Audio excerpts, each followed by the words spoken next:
నమస్తే మోజో టీవీకి స్వాగతం. బులెటిన్ల ముందుగా హెడ్లైన్స్. ఒడిశా రాజధానిలో పీఎంఏవై లబ్ధిదారులతో సంభాషించిన ప్రధాని నరేంద్ర మోడీ తన పుట్టినరోజు సందర్భంగా కిరి వడ్డించారు.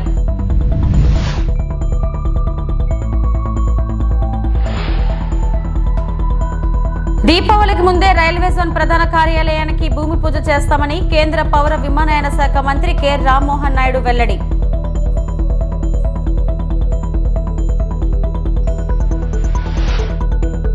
వరద బాధితులకు అండగా వైఎస్ఆర్సీపీ 3వ విడత సాయం పంపిణీ.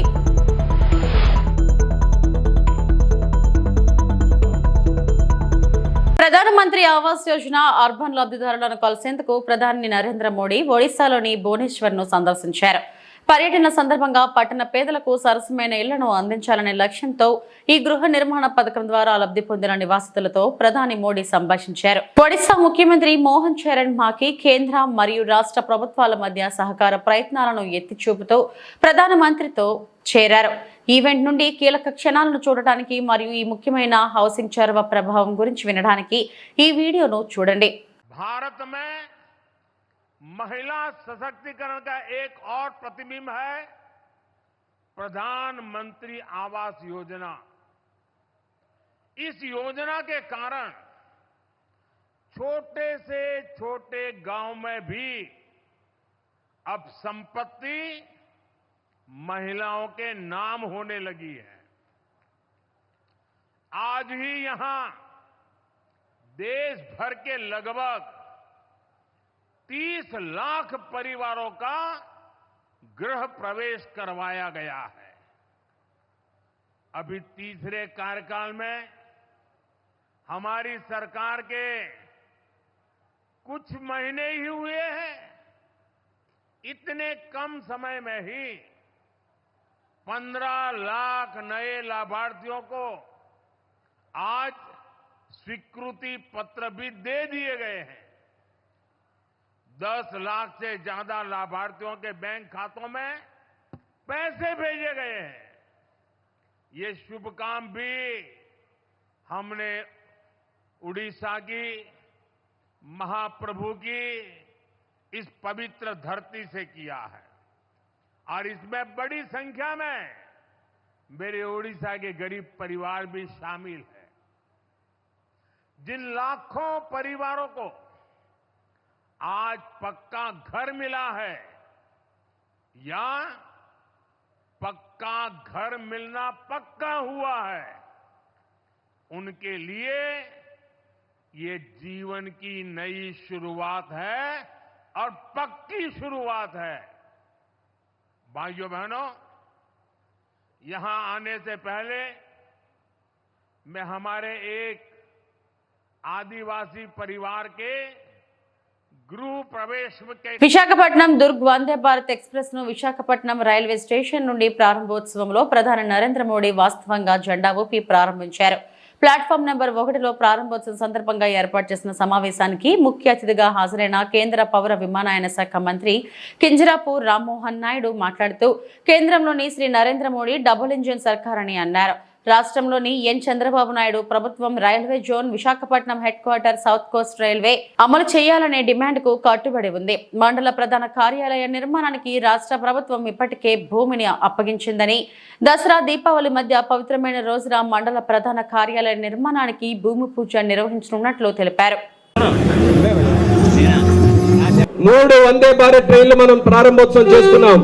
23లో విశాఖపట్నం నుంచి సికింద్రాబాద్ కి, 24లో మళ్ళీ విశాఖపట్నం నుంచి సికింద్రాబాద్ కి. అలాగే నేను కూడా చాలా ప్రయత్నం చేసిన తర్వాత విశాఖపట్నం నుంచి భువనేశ్వర్ వరకు 3 ట్రైన్లు ఆల్రెడీ మనం స్టార్ట్ చేసుకున్నాం.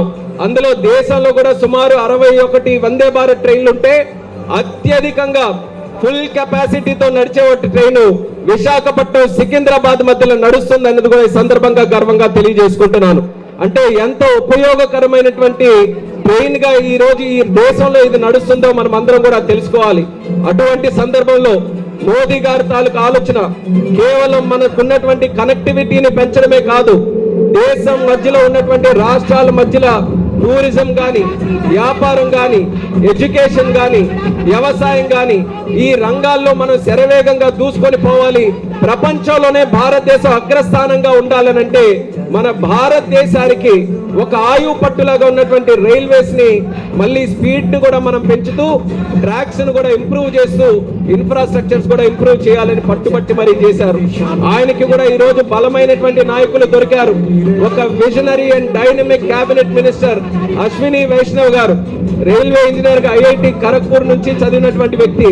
అక్కడ నుంచి బ్యూరోక్రసీలో మంచి అనుభవం సాధించి ఈ రోజు మన అశ్విని వైష్ణవ్ గారి నుంచి వెళ్తున్నటువంటి ట్రైన్, అలాంటి ట్రైన్ రేపు భవిష్యత్తులో ఈ 3 రాష్ట్రాల తాలూకు ప్రాంతాలు అభివృద్ధి చెందడానికి చాలా ఉపయోగపడుతుందనే నమ్మకంతో ఈ రోజు ఈ ప్రారంభోత్సవం చాలా ఆనందంగా ఈ రోజు చేసుకోగలుగుతున్నాం. మరి ఇందులో పార్వతీపురం ముందు స్టాప్ లేకపోతే విజయ్ కూడా చాలా గట్టిగా పోరాటం చేశాడు. 2 రోజుల క్రితం దాని గురించి నాకు కూడా చెప్పడం జరిగింది. ఇమీడియట్ గా అశ్విని వైష్ణవ్ గారికి చెప్పి పార్వతీపురంలో అక్కడ గిరిజనులు చాలా మంది ఉన్నారు, మ్యాంగో పండించే ఫార్మర్స్ ఉన్నారు, విద్యార్థులు చాలా మంది అటు ఇటు రాకపోకల కోసం ఉన్నారు. అలాంటి ప్రాంతంలో మనం స్టాప్ ఇవ్వగలిగితే చాలా లక్షల మందికి ఉపయోగపడుతుందని ఆ ప్రాంతంలో పార్వతీపురంలో కూడా మనం స్టాప్ శాంక్షన్ చేసుకున్నాం. మన రాష్ట్రంలో 3 దగ్గరలో ఇది ఆగడం వల్ల మన రాష్ట్రం ముఖ్యంగా ఉత్తరాంధ్ర ప్రాంతానికి చాలా మేలు జరుగుతుందని కూడా ఈరోజు తెలియజేసుకుంటున్నాను. రైల్వేస్ తాలూకా సంస్థ కెపాసిటీ మీరు చూసుకుంటే ప్రపంచంలో ఇంత పెద్ద సంస్థ ఎక్కడ కూడా లేదు. ఈ నెల 20వ తేదీన ప్రపంచవ్యాప్తంగా విడుదల కాబోతున్న మన్యం ధీరుడు చిత్రం విజయవంతం కావాలని విశాఖ దక్షిణ నియోజకవర్గ ఎమ్మెల్యే వంశకృష్ణ శ్రీనివాస్ యాదవ్ ఆకాంక్షించారు. అల్లూరి సీతారామరాజు జీవిత కథతో వివి సత్యనారాయణ తెరకెక్కించిన మన్యం ధీరుడు చిత్రం విడుదల నేపథ్యంలో నగరంలోని అల్లూరి సీతారామరాజు ఆడిటోరియంలో సోమవారం మీడియా సమావేశం ఏర్పాటు చేశారు. ఈ కార్యక్రమానికి ముఖ్య అతిథిగా విచ్చేసిన ఎమ్మెల్యే వంశకృష్ణ శ్రీనివాస్ యాదవ్ మాట్లాడుతూ ప్రతి ఒక్కరూ ముఖ్యంగా పిల్లలు, యువత ఈ చిత్రాన్ని చూడాలని పిలుపునిచ్చారు. ఈ రోజుల్లో సినిమా తీయాలంటే ఒక సాహసమని, అటువంటిది ఆర్వీవి సత్యనారాయణ హీరోగా, దర్శకుడుగా, గాయకుడిగా ఈ చిత్రంలో విభిన్న పాత్రలు పోషించారన్నారు. ఆయన ఆహార్యం కూడా అల్లూరి సీతారామరాజు పాత్రకు సరిగ్గా సరిపోయిందన్నారు. మన్యం ధీరుడు ట్రైలర్ అద్భుతంగా ఉందని, సినిమా కూడా అద్భుత విజయం సాధించాలని ఆకాంక్షించారు. ఈ సందర్భంగా చిత్ర యూనిట్ కు అభినందనలు తెలియజేశారు. అందరికీ నమస్కారం. ఏది ముందున్న మా మీడియా సోదరులకు ముందుగా నా హృదయపూర్వక ధన్యవాదాలు. ఇప్పుడే మనం ట్రైలర్ చూసాం, అద్భుతంగా ఉంది. రియల్గా కూడా సత్యనారాయణ గారు చాలా అప్పీల్ చేశారన్న విషయం స్పష్టంగా కనపడతా ఉంది. ఈరోజు ఆ సినిమా 20వ తారీఖు రిలీజ్ అయిపోతుంది కాబట్టి నేనైతే ఒకటి చెప్తా, ఇది ఒక సాహసం అని చెప్పాలి. ఈ రోజుల్లో సినిమా తీయడమే కష్టం, అలాంటిది ఆయన ఒక హీరోగా, ఒక ప్రొడ్యూసర్గా, ఒక సింగర్గా ఇన్ని పాత్రలు పోషిస్తూ ఇవాళ సినిమా చేశాడంటే ఆయన డేరికి మెచ్చుకోవాలి. అందరూ కూడా ఆదరించాలని, ప్రజలు ఈ సినిమాని ఆదరించాలని మనస్ఫూర్తిగా కోరుకుంటున్నా. ఈ తరం పిల్లలకు కూడా అల్లూరి సీతారామరాజు గారి గురించి తెలియాలని ఒక కసితో, ఆయనకు ఉన్నటువంటి ప్యాషన్తో ఇవాళ ఈ సినిమా నిర్మించడం జరిగింది. కాబట్టి ట్రైలర్ చూసాం, చాలా బాగుంది. సినిమా కూడా చాలా బాగుందనే ఫీలింగ్ నాకు ఉంది. ఖచ్చితంగా అద్భుతమైన విజయం అందుకోవాలని, ఇలాంటి సినిమాలు భవిష్యత్తులో తీసే విధంగా ఎంకరేజ్మెంట్ కూడా ఉండాలని చెప్పేసి నేను మనస్ఫూర్తిగా కోరుకుంటూ, మరి ఇంత అద్భుతమైనటువంటి ఈ సినిమాని ఆయనకి సహకరించిన ప్రతి ఒక్కరికి భవిష్యత్తులో ఆయన ఇంకా సినిమా తీసే విధంగా దేవుడి యొక్క ఆశీస్సులు ఉండాలని, ఈ సినిమా బాగా ఆడాలని, ప్రతి ఒక్కరు కూడా మీడియా సోదరులు కూడా దీన్ని పబ్లిక్లో తీసుకెళ్ళాలి. అందరూ ప్రతి ఒక్కరు కూడా దీన్ని పబ్లిక్లో తీసుకుని సినిమా బాగా ఆడే విధంగా ఆశీస్సులు ఇవ్వాలని, ఆ దేవుడి యొక్క ఆశీస్సులు కూడా ఉండాలని మనస్ఫూర్తిగా కోరుకుంటూ, ఈ అద్భుతమైన సినిమా రావడం రోజులు ఇంకా మంచి మంచి సినిమా తీసే విధంగా ఆ దేవుడి యొక్క ఆశీస్సులు మా సత్యనారాయణ గారికి ఉండాలని మనస్ఫూర్తిగా కోరుకుంటున్నాను. 3వ దశ వరద సహాయక కార్యక్రమాలకు వైఎస్ఆర్సీపీ ఇవాళ శ్రీకారం చుట్టింది. విజయవాడ వరద బాధిత కుటుంబాలకు సరుకులు పంపిణీ చేస్తుంది. నిత్యావసర సరుకుల వాహనాలను వైఎస్ఆర్సీపీ ఎమ్మెల్సీ బొత్స సత్యనారాయణ జెండా ఊపి ప్రారంభించారు. మొత్తం 50,000 కుటుంబాలకు వైఎస్ఆర్సీపీ తరపున నిత్యావసర సరుకుల పంపిణీ చేయనుంది. 33 డివిజన్లలో సరుకుల పంపిణీ జరగనుంది. వరద బాధితుల సహాయార్థం వైఎస్ఆర్సీపీ అధినేత మాజీ సీఎం వైఎస్ జగన్మోహన్ రెడ్డి కోటి విరాళం ప్రకటించిన విషయం తెలిసిందే. అదేవిధంగా వైఎస్ఆర్సీపీ ఎంపీలు, ఎమ్మెల్యేలు తమ నెల జీతం విరాళంగా ప్రకటించారు. ఇప్పటికే 2 దశల్లో వరద నీటిలో అవస్థలు పడ్డ బాధితులకు పాల ప్యాకెట్లు, వాటర్ బాటిళ్లను పంచగా ఇప్పుడు 3వ విడతలో నిత్యావసరాలు ఇస్తున్నారు.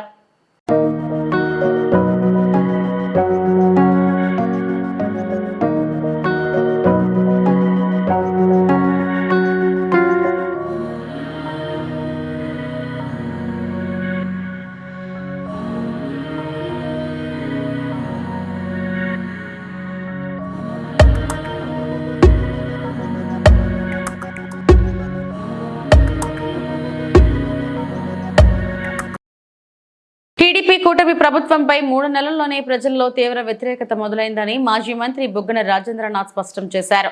అందుకే వాటిని అన్నింటి నుంచి ప్రజల దృష్టి మళ్లించేందుకు అదే పనిగా తమపై విషం చిమ్ముతున్నారని ఆయన వెల్లడించారు. దాదాపు 100 రోజులవుతున్న ఈ ప్రభుత్వం కనీసం పూర్తి స్థాయి బడ్జెట్ ప్రవేశపెట్టలేదన్న ఆయన రాష్ట్రంలో ఎక్కడ ఏం జరిగినా గత మా ప్రభుత్వాన్ని నిందించడం పరిపాటిగా మారిందని ఆగ్రహం వ్యక్తం చేశారు. హైదరాబాద్ సోమాజిగూడ ప్రెస్ క్లబ్లో మాజీ మంత్రి బుగ్గన రాజేంద్రనాథ్ రెడ్డి మీడియాతో మాట్లాడారు. ఎక్కడే కానీ ఆ ఫీల్ గుడ్ అంటే ఉత్సాహంగా మొట్టమొదటి ఒక 100 రోజులు ప్రజలందరూ కూడా సంతోషంగా ఉత్సాహంగా ఉండే పరిస్థితి ఏమాత్రం కనపడడం లేదు. కానీ నిజం చెప్పాలంటే 3 నెలలు చాలా త్వరగా సమయము ఒక గవర్నమెంటు పరిపాలన ఎట్లా చేస్తుంది ప్రభుత్వం అని చెప్పి ఒక జడ్జిమెంట్ చేసేదానికి. కానీ 3 నెలల సమయంలో ఏం సాధించినారని చూస్తే మాత్రము ఇంచుమించు ఎట్లయితే ప్రజలలో ఒక నెగటివ్ ఫీలింగ్, చాలా నిరుత్సాహంగా, చాలా బాధాకరంతో, స్తబ్దతతో ఎన్నికలు వచ్చిన సమయంలో 5 సంవత్సరాల తర్వాత లాస్ట్ 100 సంవత్సరాలు ఏదైతే యాంటీ ఇన్కంబెన్సీ మన రూలింగ్ పార్టీకి ఉంటుందో అటువంటి ఫీలింగ్ ఈరోజు కనపడతా ఉంది. ఇంతవరకు అసలు ఆశ్చర్యం, 4 నెలలైనా కూడా బడ్జెట్ ప్రవేశపెట్టలేదు. అంటే ఏది జరిగినా కూడా గత ప్రభుత్వం. ఇప్పుడు ప్రజలందరూ కూడా చూస్తూ ఉన్నారు కదా, ప్రతి ఒక్కటి వర్షం పడినా గత ప్రభుత్వం, పడకున్నా గత ప్రభుత్వం, ఇంకోటైనా గత ప్రభుత్వం, ఇంకోటి బడ్జెట్ ప్రవేశపెట్టలేకపోవడం గత ప్రభుత్వం అనేది ప్రజలు ఎవరు ఒప్పరు. ఇప్పుడు ప్రభుత్వాలు మారేటప్పుడు 5 సంవత్సరాల తర్వాత ప్లస్సో మైనస్సో ఏదో ఒకటి పరిపాలన కొద్ది జరుగుతుంటుంది. కానీ ఈ విధంగా 4 నెలలైనా కూడా బడ్జెట్ కూడా ప్రవేశపెట్టలేని పరిస్థితి అనేది ఎక్కడుండదు. పైగా ప్రజలు లేకపోతే ఎంతో ఆశతో చూస్తూ ఉన్నారనమాట సూపర్ 6 ఎక్కడ అని. ఎక్కడ పోయినా కూడా ఏ రోజు ఫోన్ ఓపెన్ చేసిన వెంటనే నీకు 15, నీకు 15, నీకు 15, నీకు 18. ఇది వివిధ వ్యక్తులందరూ చెప్పినటువన్నీ కూడా మెసేజెస్. ఇంటింటికి తిరిగి ప్యాంప్లెట్లు పట్టుకొని సంతకాలు పెట్టి ఏదో పట్టభద్రులకు సర్టిఫికెట్గా తెచ్చినట్లు సర్టిఫికెట్లు కూడా అందజేసినారనమాట. వచ్చిన వెంటనే ఎంతమంది పిల్లలు ఉంటే అంతమందికి సరి 15,000. మహిళలకేమో 19 ఏళ్ళు దాటుతానే 18 ఏళ్ళు దాటుతానే నెలకు 1,500, అంటే సంవత్సరానికి 18,000. రైతులకు 20,000, నిరుద్యోగులకు భృతి, 50 ఏళ్ళకే పెన్షను. పాపం పల్లెటూళ్ళల్లో దాని తర్వాత టౌన్స్లో చూసినట్లయితే 50 సంవత్సరాలు ఏంది ఇంకా పెన్షన్ ఎక్కడ అని చెప్పి వేచి చూస్తూ ఉన్నారు. ఎందుకంటే చెప్పడం కూడా ఎంత ఫోర్స్తో చెప్పడం జరిగిందంటే తెలుగుదేశం పార్టీ ప్రమాణ స్వీకారం చేయడం తొలి సంతకాలు ఈ సూపర్ 6 అని, మొట్టమొదటి సంతకాలే ఈ సూపర్ 6 వస్తాయని ప్రజలు కూడా అంత అన్వేషణతో ఆశతో పాపము వాళ్ళు వెయిట్ చేస్తూ ఉన్నారనమాట. ఇక్కడ చూస్తేనేమో చాలా నెగటివ్ ఫీలింగ్తో ఏమి 3 నెలలు 100 సంవత్సరాలు దాటి 4 నెలలు ఏం గమనించారు. న్యూఢిల్లీలో రైలు ప్రారంభిస్తుండగా పట్టాల మీద పడిపోయిన ఎమ్మెల్యే. ఢిల్లీలో ఆగ్రా బనారస్ వందే భారత్ ఎక్స్ప్రెస్ రైలు ప్రారంభోత్సవ సమయంలో తోపులాట చోటు చేసుకుంది. దీంతో కొత్త రైలును జెండా ఊపి ప్రారంభిస్తున్న బీజేపీ ఎమ్మెల్యే సరితా భదౌరియా పట్టాలపై పడిపోయారు.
మంత్రి నిమ్మల రామనాయుడు ఆదేశాలతో యలమంచిలి మండలం కనకాయలంక పెద్దలంక వరద ముంపు గ్రామంలో ఉచితంగా పశువుల దానాను రైతులకు కూటమి నాయకులు అందజేశారు.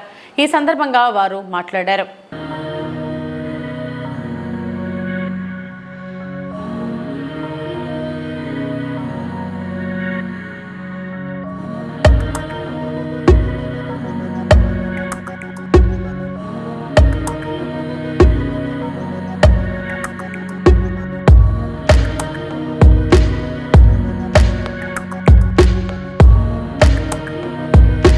మన రామానాయుడు గారు ఒక రైతు బిడ్డగా, ఒక రైతుగా, రైతు పోరాట యోధుడిగా, ఈ రోజు రైతుల కష్టం తెలిసిన వ్యక్తిగా ఈ రోజు రెండోసారి పశువుల దానా పంపిస్తున్నాం. శాంతినగర్ లో వినాయక నవరాత్రి అన్న సమారాధనలో పాల్గొన్న డిప్యూటీ మేయర్ జియాని శ్రీధర్. విశాఖ పశ్చిమ నియోజకవర్గం 52వ వార్డ్ శాంతినగర్ లో సోజియాని విజయ్ యూత్ సభ్యులు నిర్వహిస్తున్న వరసిద్ధి వినాయక నవరాత్రి ఉత్సవాల సందర్భంగా నేడు పెద్ద ఎత్తున అన్న సంతర్ప కార్యక్రమం ఏర్పాటు చేశారు.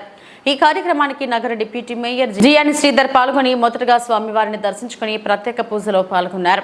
అనంతరం భక్తులకు స్వామివారి అన్నప్రసాద వితరణ చేశారు.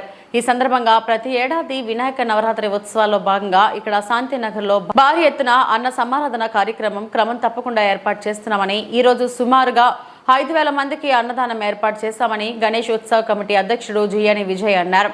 అలాగే శాంతినగర్ కాలనీ వాసులందరూ చక్కగా సహకరిస్తున్నారని, ఉత్సవానికి నగర డిప్యూటీ మేయర్ జియాని శ్రీధర్ అన్ని విధాలా తమకు సహాయ సహకారాలు అందిస్తున్నారని విజయ్ పేర్కొన్నారు.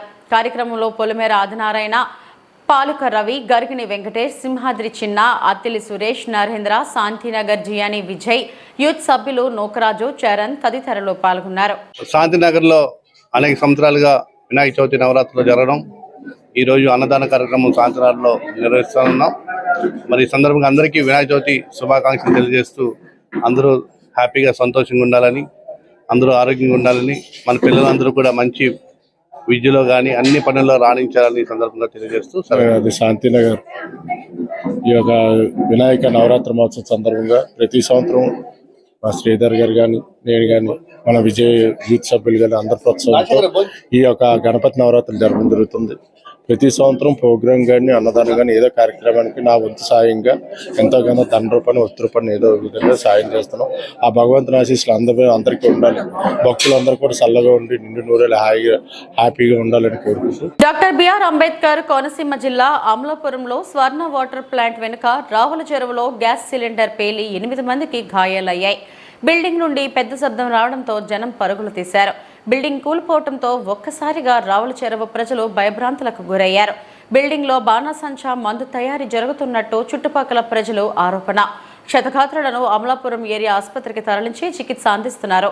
హుటాహుటిన సంఘటన స్థలానికి చేరుకున్న అమలాపురం ఎమ్మెల్యే ఆనందరావు, డీఎస్పీ ప్రసాద్, పట్టణ సీఐ వీరబాబు ఎమ్మెల్యే మాట్లాడుతూ గాయపడిన వారికి ఏరియా హాస్పిటల్లో వైద్యం జరుగుతుంది, ఆరోగ్యపరంగా వాళ్ళకి అండగా ప్రభుత్వం ఉంటుంది అన్నారు.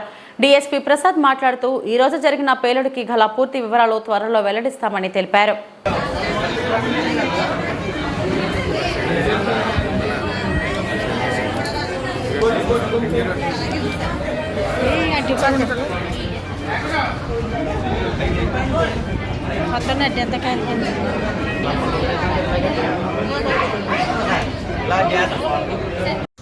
ఈరోజు మన అమలాపురం టౌన్ పోలీస్ స్టేషన్ లిమిట్స్లో ఉన్నటువంటి రావుల చెరువు అనే గ్రామంలో ఉదయం 9:45 ఒక బ్లాస్టింగ్ అయింది ఒక ఇంట్లో. ఆ బ్లాస్టింగ్కి ఆ ఇల్లు కుప్పకూలిపోయింది. మొత్తం స్లాబ్డ్ హౌస్, అది స్లాబ్డ్ హౌస్ మొత్తంగా కుప్పకూలిపోయింది. దానికి నైబరింగ్ హౌసెస్ కూడా డ్యామేజ్ అయినాయి. మొత్తం టోటల్గా 8 మంది గాయపడ్డారు. వాటిలో ఒక స్త్రీకి బాగా సీరియస్ ఇంజరీస్ అయినాయి. ఆవిడని కిమ్స్ హాస్పిటల్కి రిఫర్ చేయడం జరిగింది. ఈ టోటల్గా 8 మంది గాయపడ్డారు. ఒకే ప్రమాదం జరిగింది. 2 కుటుంబాలు, 2 గృహాల్లో ఉన్నటువంటి 7 సుమారు ప్రమాదం జరిగింది. 2 గృహాల్లో ఉన్నటువంటి సుమారు 7 తీవ్రంగా గాయపడ్డారు. అందులో 2-3 పరిస్థితి సీరియస్గానే ఉంది. మెరుగైన వైద్యానికి హుటాహుటిన వారందరినీ కూడా సమీపంలో ఉన్న కిమ్స్ హాస్పిటల్ తరలించాం. కలెక్టర్ గారు, ఆర్డీఓ గారు, నేను అందరూ కలిసి ఇవన్నీ డిస్కస్ చేసుకుని వాళ్ళకి మెరుగైన వైద్యం ఇప్పిస్తున్నాం. మిగిలిన వారికి సంబంధించి ప్రభుత్వ ఆసుపత్రుల్లో ఈ వైద్యం జరుగుతుంది. అలాగే ఇక్కడ స్పాట్లో కూడా చూసాం ఏ వస్తువులు, ఏ గృహాలు, ఏ వ్యక్తులు ఇంకా గాయపడ్డారు అనేది కూడా చూస్తున్నాం. అంతా నివేదిక అనేది అధికారులు తయారు చేస్తారు. ఆ తర్వాత ప్రభుత్వం అన్ని చర్యలు తీసుకుని ఎవరైతే ఈ యొక్క బాధితులు ఉన్నారో బాధితుల్ని, బాధితుల కుటుంబాలని ఆరోగ్య ప్రకారంగా, వైద్య ప్రకారంగా, అలాగే మిగిలిన విధంగా ఆదుకోవడానికి సిద్ధంగా ఉందని తెలియజేస్తుంది. మరి జనావాసాల మధ్య బాణాసంచకారి పెట్టారు కదండి, అది ఇంకా మా దృష్టికి రాలేదు. అది ఆర్థిక కూబిలో జిల్లా రీల వ్యాపారంలో 10,000 రూపాయలు కట్టిన LRS పై ప్రభుత్వం స్పష్టత ఇవ్వాలి. పట్టా పాస్బుక్ నుంచి పాత వెంచర్ల రిజిస్ట్రేషన్ కొరకు ఎదురుచూస్తున్న ప్రజలు. రియల్ ఎస్టేట్ వ్యాపార అసోసియేషన్ సూర్యాపేట జిల్లా అధ్యక్షులు పంతంగి వీరస్వామి గౌడ్ 10,000 రూపాయలు కట్టిన LRS పై ప్రభుత్వం ఇప్పటికైనా స్పష్టత ఇవ్వాలని సూర్యాపేట జిల్లా రియల్ ఎస్టేట్ వ్యాపార అసోసియేషన్ జిల్లా అధ్యక్షుడు, తెలంగాణ సామాజిక ఉద్యమకారుడు, సావిత్రిబాయి పూలే జాతీయ విశిష్ట సేవ అవార్డు గ్రహీత పంతంగి వీరస్వామి గౌడ్ ప్రభుత్వాన్ని కోరారు.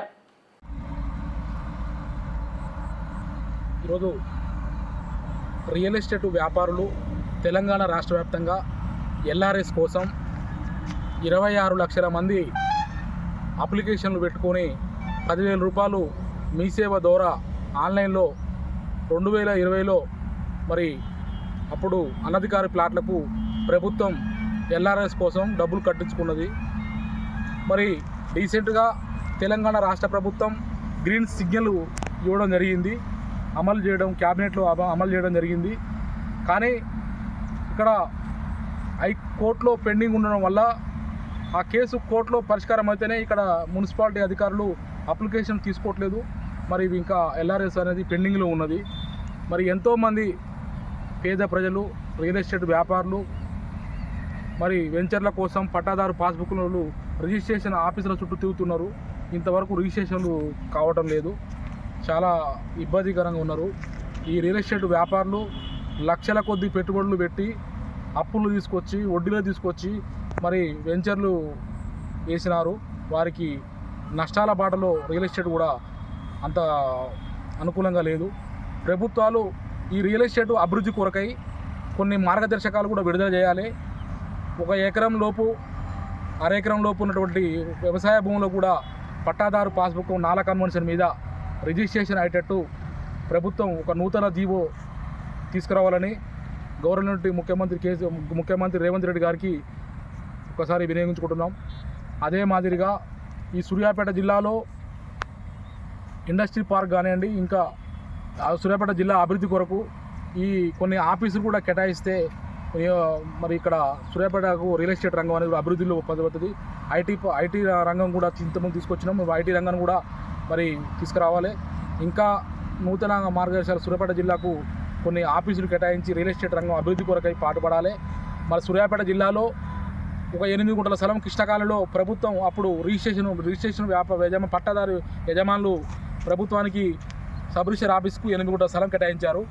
ఆ స్థలాన్ని కూడా ప్రభుత్వం మరి నిధులు కేటాయించి ఒక కొత్త భవనాన్ని ఈ సూర్యాపేట జిల్లా ప్రజలు చాలామంది కోరుకుంటున్నారు. మంచి అంగులతోని ప్రజలకు ఉపయోగపడంగా ఉండాలి. ఇప్పుడు ఉన్నటువంటి సూర్యాపేట కిరాయికు అద్దెకంప ఉన్నటువంటి కార్యాలయము అది శిథిలావాసకు చేరుకున్నది. అక్కడ సరైనటువంటి మౌలిక వసతులు లేవు. కూర్చుంటానికి కుర్చీలు కూడా సరిగా బయట నిలబడి వర్షాకాలం వస్తున్న వల్ల వర్షాల వల్ల అక్కడ ప్రజలు ఇబ్బంది పడుతున్నారు. మరి అందులోటి ఒక్కొక్క డాక్యుమెంట్ రిజిస్ట్రేషన్ ఆఫీసులో కూడా సిబ్బంది కొరత చాలా ఉన్నది. ఒక డాక్యుమెంట్కు 1 గంట 2 గంటలు పడుతున్నది. అది కూడా ప్రభుత్వం ఇక్కడ దృష్టి ఉంచుకొని ప్రజలకు మంచి సౌకర్యం ఇచ్చేట్టు మౌలిక వసతులు కూడా కల్పించాలని కోరుకుంటున్నా. అదే మాదిరిగా ఈ మున్సిపాలిటీలో కూడా ఇంటి నెంబరు గత 5-10 సంవత్సరాల క్రితం ఇంటి నెంబరు వాళ్ళకు రసీదులు ఇచ్చి వీళ్ళకు మళ్ళీ ఆన్లైన్లో ఎక్కిపోవడం వల్ల మరి వాళ్ళు మళ్ళీ ఇంటి పన్ను కడదామని వాళ్ళు రిజిస్ట్రేషన్ కోసం పోతే మున్సిపాలిటీ అధికారులు ఆన్లైన్లో ఎక్కిపోవడం వల్ల రిజిస్ట్రేషన్ కావట్లేదు. అది కూడా ప్రజలు ఇబ్బంది పడుతున్నారు. ఈ ఇంటి పన్ను నెంబర్ ఇచ్చినటువంటి మళ్ళీ ఆన్లైన్ ఎక్కించి ప్రజలకు ఎలాంటి సౌకర్యాలు అన్నీ కల్పించేటట్టు ప్రభుత్వాలు నిర్ణయాలు తీసుకోవాలి. ముఖ్యంగా ఈ 4 కన్వెన్షన్ మీద 1 ఎకరంలో ఉన్నటువంటి పట్టాదారు పాస్బుక్ కలిగినటువంటి వెంచర్లను ప్రభుత్వం గుర్తించి ఒక నూతన మార్గ జీవో జారీ చేయాలని, నాలా కన్వర్షన్ మీద ప్రజలకు చేయాలని కోరుతున్నా. ఎల్ఆర్ఎస్ను కూడా మరొకసారి ఆలోచించి మరి కోర్టులో కూడా ఆ కేసుని ప్రభుత్వం తరపున వాదించి ఆ కేసు కొట్టేసి ఇక ప్రజలకు ఎల్ఆర్ఎస్ అప్లికేషన్ పెట్టినటువంటి 26 లక్షల మందికి తెలంగాణ రాష్ట్ర వ్యాప్తంగా న్యాయం చేకూరాలని ఈ సభాముఖంగా తెలియజేసుకున్నా. మరి ఇక్కడికి వచ్చినటువంటి మా రియల్ ఎస్టేట్ వ్యాపారులకు, పత్రికా విలేకరులకు, మీడియా మిత్రులకు మరి ఒకసారి నా యొక్క హృదయపూర్వక నమస్కారాలు తెలియజేసుకుంటూ సెలవు తీసుకుంటున్నాం. వైరా మున్సిపాలిటీ అధికారులు డంపింగ్ యార్డ్ను ఇక్కడి నుంచి తరలించాలని, పినపాక వైరా జాతీయ రహదారి పక్కన చెత్త చెదారాన్ని తీసుకొచ్చి ఇక్కడ పోయడం వల్ల చేలలో అన్ని ప్లాస్టిక్ వ్యర్థాలు పేరుకుపోతున్నాయని రైతులు ఆందోళన వ్యక్తం చేస్తున్నారు. అలాగే మున్సిపాలిటీ చెత్త బండ్లు వైరా నుంచి 1 కిలోమీటర్ దూరంలో ఉన్నటువంటి ఈ డంపింగ్ యార్డ్కి రావడానికి ఎక్కువ మైలేజ్ చూపించి ఎక్కువ డీజిల్ కాలినట్లు కూడా చూపిస్తున్నారని స్థానికులు చెబుతున్నారు. వైరా డంపింగ్ యార్డ్ను ఇక్కడ నుంచి వెంటనే మార్చాలని ప్రజలు ఆందోళన చేపట్టారు.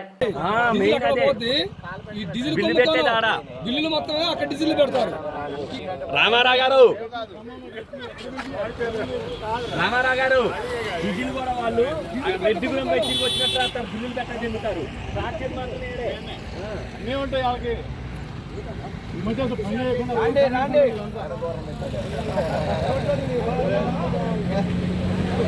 అన్న వేయండి, ఒక స్లోగన్ వేయండి.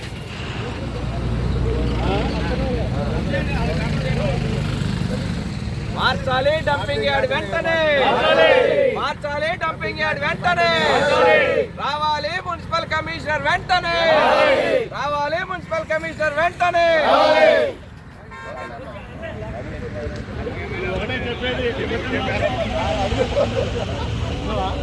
మొత్తం రైతులు మనుషులు ప్రాణాలతో చెలగాట్లాడుతున్నారు. మీరు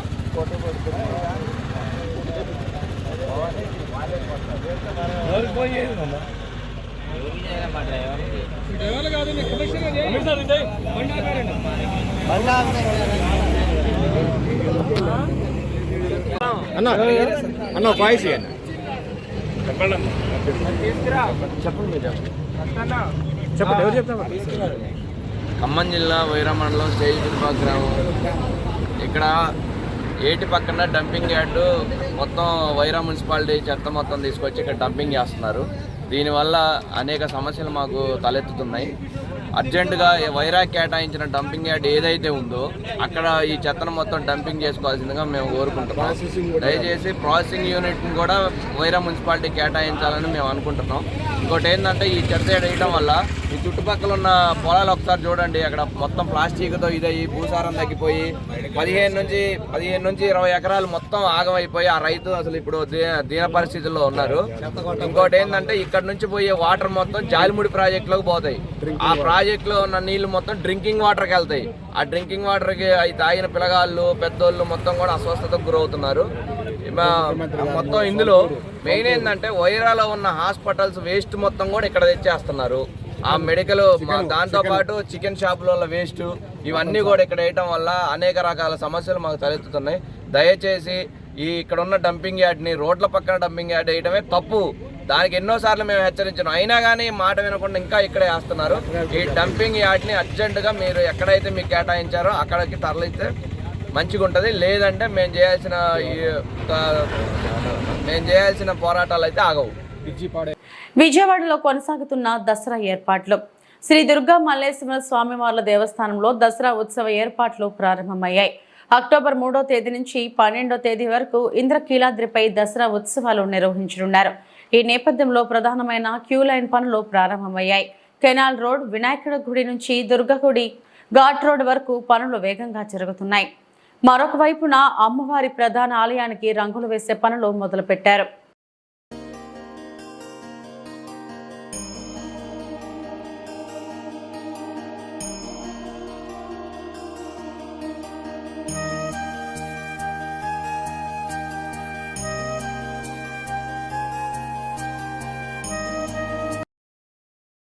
ఇవి ఇప్పటి వరకు నా బులెటిన్ అప్డేట్స్. నమస్తే.